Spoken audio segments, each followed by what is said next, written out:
Thank you, Kate. And I'd love to welcome our panelists for this next conversation.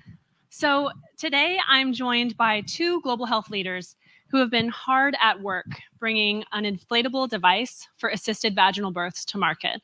Gary Cohen, who's the CEO of Maternal Newborn Health Innovations, which you'll learn more about soon, and Renuka Gadde, who's the Senior Advisor for Global Diagnostics at the Clinton Health Access Initiative, and also an advisor to Maternal Newborn Health Innovations. So they formally worked together at Becton Dickinson, which many of you know is a medical technology company. It made a big investment in this device we'll be talking about, but ultimately decided not to commercialize it due to some changes within the company. And we're going to get an update on what's new and what's next for this device.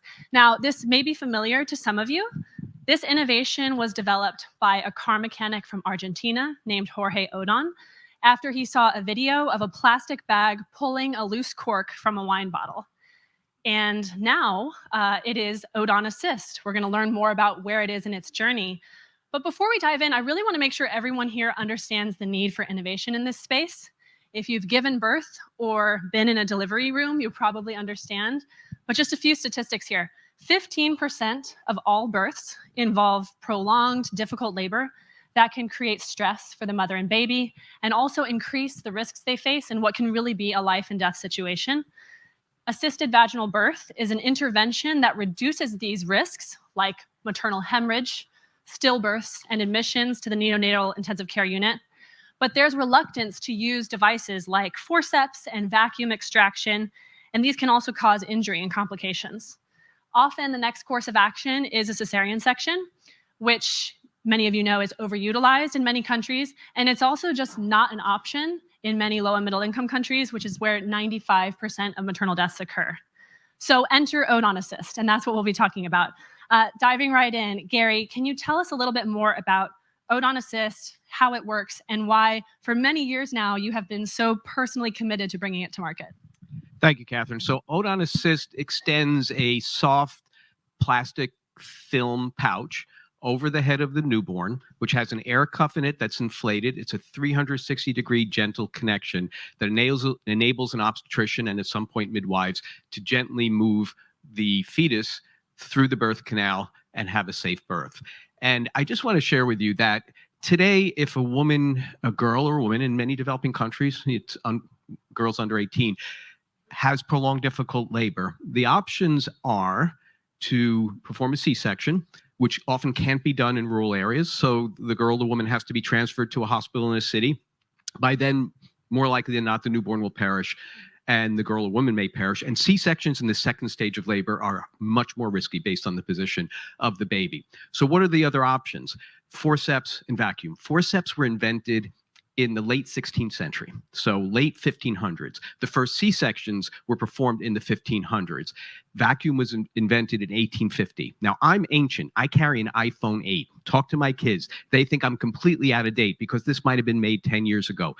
Today, the tools are being used are more than 500 years old. I can't think of any other area of technology. So this area is absolutely ripe for intervention. And I'll just say, I know we don't have a lot of time. Human clinical studies have been completed. They went incredibly well.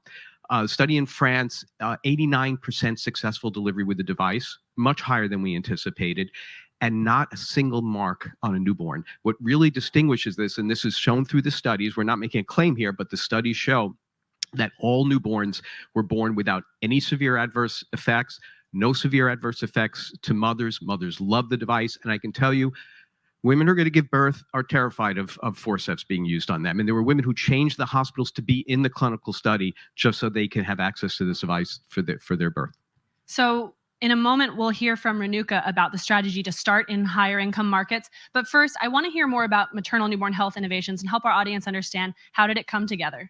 So Maternal Newborn Health Innovations is a public benefit corporation, so it's incorporated to achieve social purpose. I was very senior at BD, Becton Dickinson. I was there 37 years. I was an executive officer 25 years. Renuka and I worked hand in hand together. We've been partners for 2 decades, and we worked together on developing this device at BD. And then COVID hit, and the priorities shifted around, and BD said, you know, it's working great, but we're not going to go for it because obstetrics is not part of our strategy. And it was kind of left in limbo. So I don't know if you know the name Mark Kramer. He's one of the two principles of shared value creation with Michael Porter. I used to teach a case study up at Harvard Business School, and I told him what it was in limbo, and he said, we'll start a company and we'll pull together. We now have 34 people working in 9 countries, about 80% of them who were former colleagues from BD. And while you and Mark came together to start Maternal Newborn Health Innovations, very committed to this idea and this innovation, it hasn't been easy. You faced some challenges. So can you talk about those challenges, and then we'll go to Renuka? Yeah, there's actually a term that got that coined odon fatigue, because people had heard about this. Was on the front page of the New York Times in 2013. I can tell you, developing an entirely new innovation in a field like this it's hard. It was hard for a big company. It's challenging for a startup, and we lost some time along the way. We lost a year. WHO was supposed to mobilize clinical studies, and they didn't end up being able to mobilize us. So we had to shift to Europe. The Gates Foundation funded those studies. We lost a year there. And then when BD decided not to commercialize the device, we lost another 18 months, 2 years. And then the regulatory process, appropriately, is very rigorous, much more rigorous in Europe now for the CE mark than it was in years past. So as a small company, we're working through all this. We're absolutely determined. We're going to bring this to market. This is like a lifelong passion for those of us working on it. Well, thank you for taking the time to share more about it. And Renuka, I want to bring you into this because Gary was mentioning just how ancient some of these interventions are in delivery rooms. Can you talk about, when it comes to maternal newborn health innovations, why is this space so particularly challenging? Thank you, Catherine, and thank you for having me and joining Gary on this panel. And it's good to see many old friends here as well. But let me start with generally market challenges, and I'll get to maternal health very quickly. So I always said, through my years of experience, you need to kind of have a really well-defined problem, the right product that can work in low middle income countries as well as in the developed world, and right price, right people, a right program. By program, I mean funding or consolidated way to lead procurement, a right policy. And my experiences suggest that even if one of these are not aligned, then a very good technology may never realize its potential. Now, that's in general the issue of market access and market shaping. But when it comes to maternal health solutions, I feel all of these get even more amplified or magnified, because you're talking about, and you said that in your intro comments, that this affects 15% of all pregnancies. And so when you're talking about a small segment of the population, then it's not a viable large market sometimes in low middle income countries. And so for a fragmented situation, there's all the more need to have an accelerator program that focuses on not just bringing these innovations into being, but scaling innovations. And I think it's actually an exciting time because there are a bunch of new innovations, the Odon Assist being one example. And what we need now is that enabling environment. For lack of an enabling environment, you see many examples at CHAI. We have a maternal health focused team. We're part of an initiative of a consortium called Smile for Mothers. And we see very good technologies or medications. I'll give you an example of tranexamic acid, off-patent medication that's needed for addressing postpartum hemorrhage, a condition where mothers who've delivered a baby are losing about 500 milliliters of blood within the first 24 hours. There are studies that show that using TXA, the tranexamic acid, will reduce the postpartum mortality by 30%. WHO has included it in their normative guidance. But then if you don't have a program and an organized market and funding, you don't see it scale. And since 2017, this product's around, so is the heat-stable carbetocin.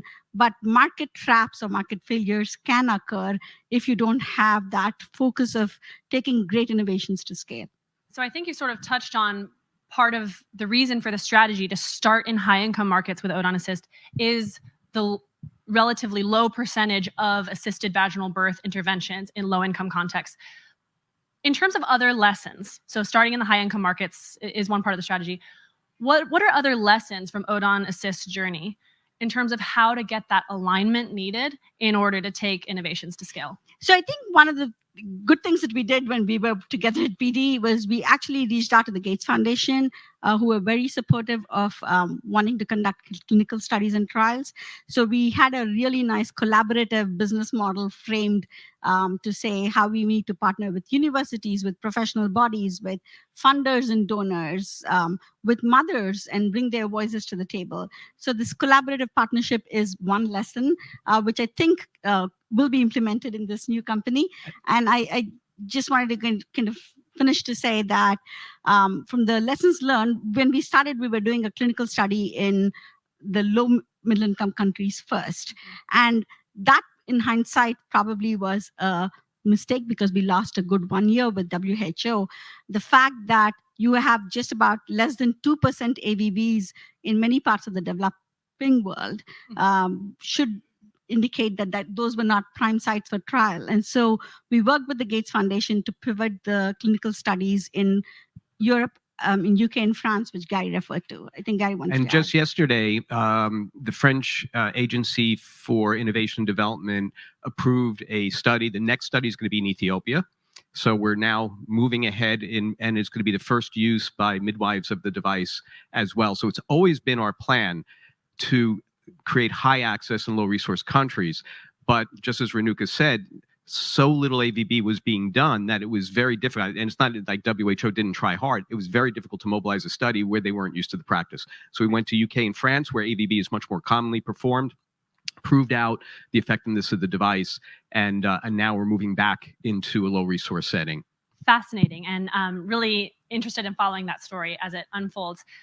We're running out of time. There's so much more we could discuss, but Gary, can you just share any final words in terms of what's next for Odon Assist? I just want to say this. In the clinical studies, they measured the pain of newborns at birth. It's a sophisticated method based on facial expression.